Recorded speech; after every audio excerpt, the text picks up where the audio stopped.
How to chat or send messages on Snapchat. Hey everybody, welcome back to our channel. This is your solution guy Bimal. In today's video I will simply show you the way on how you can actually chat on the Snapchat app. But before we get started, as always, if you are new to our channel, make sure to leave a like, hit the subscribe button, and without any further ado, let's get started with today's video.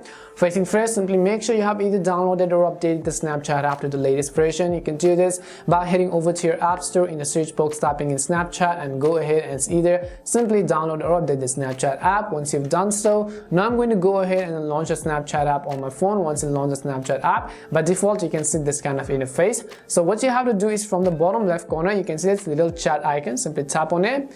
By default, the people who have already sent you a snap or a chat will be listed on this particular page, so you could go ahead and verify them accordingly.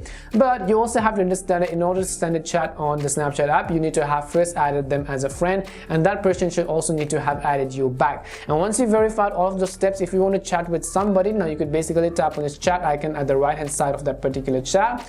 Once you do that, by default you'll also be able to see a list of all of the snaps which you have exchanged with each other. But if you want to send a particular chat, you can basically tap on it and then hit the send button. Now on Snapchat, how it generally works is that the message is going to be deleted right after they view it, or you have the other option to set the deletion after 24 hours. So you could go ahead and choose that option wisely if you want.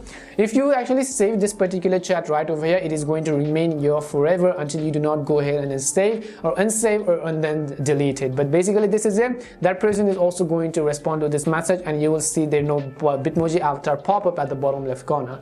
And this is how you can chat and send messages on Snapchat. We hope the video was really helpful. If it did help you, make sure to leave a like and subscribe to the channel. If you have any more questions, queries, or doubts, simply also make sure to leave them down below. Thank you very much for watching till the end, and see you soon in our next video.